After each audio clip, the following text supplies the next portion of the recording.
COD, COI, COS. Il existe trois types de compléments d'objet, le COD, le COI et le COS, ce sont des fonctions. Premier complément d'objet, le COD, complément d'objet direct. C'est un complément du verbe, il sert à désigner l'objet de l'action de ce verbe et il est collé directement à ce verbe. Exemple, Louis déchire la feuille. Déchire est le verbe de la phrase et la feuille est le COD, complément d'objet direct. C'est un COD car il répond à la question quoi. Louis déchire quoi? La feuille. Le COD peut aussi répondre à la question qui. Exemple, Louis a rencontré son cousin, a rencontré est le verbe.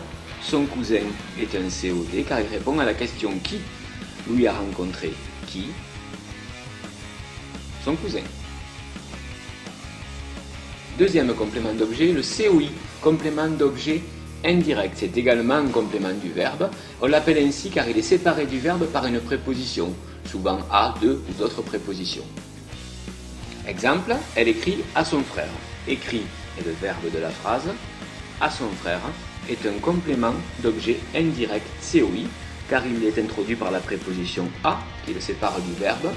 C'est un COI car ça répond à la question à qui. Elle écrit à qui? À son frère. Tu peux également avoir la question à quoi, de qui, de quoi. Troisième et dernier complément d'objet, le COS. COS pour complément d'objet second. On l'appelle ainsi car il se trouve dans une phrase où il y a déjà un COD ou un COI. En fait, c'est un COI, mais qu'on appelle complément d'objet second parce que dans la phrase, il y a déjà un autre complément. Tu vas comprendre avec cet exemple. Elle écrit une lettre à son frère. Écrit est le verbe de la phrase. Une lettre est un complément d'objet direct. Elle écrit quoi? Une lettre. À son frère devrait être un COI, puisque ça répond à la question à qui. Elle écrit une lettre à qui? À son frère. Mais comme il y a déjà un COD dans la phrase, on ne l'appelle pas COI, mais COS, complément d'objet second. Attention, contrairement au complément circonstanciel, le COD est un élément essentiel dans la phrase. Tu ne peux ni le supprimer, ni le déplacer, ou alors la phrase perdrait tout son sens. Si tu reprends l'exemple du premier complément, Louis déchire la feuille, tu ne peux pas dans cette phrase-là supprimer ou déplacer la feuille. Tu dois aussi être attentif quand tu as des phrases avec le verbe être ou les autres verbes d'état, paraître, sembler, etc. Car après la question quoi ou qui avec le verbe, tu ne trouveras pas un COD mais un attribut du sujet. Exemple, le chat est malade. Et est le verbe de la phrase.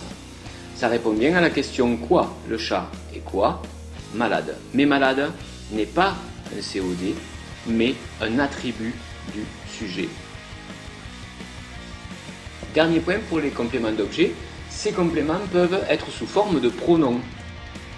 Exemple, aimez-vous ce film? Oui, nous l'adorons. Le L' est un pronom qui remplace ce film pour en éviter la répétition. Il est le COD du verbe adorons. Nous adorons quoi? Ce film qui est remplacé par le L'.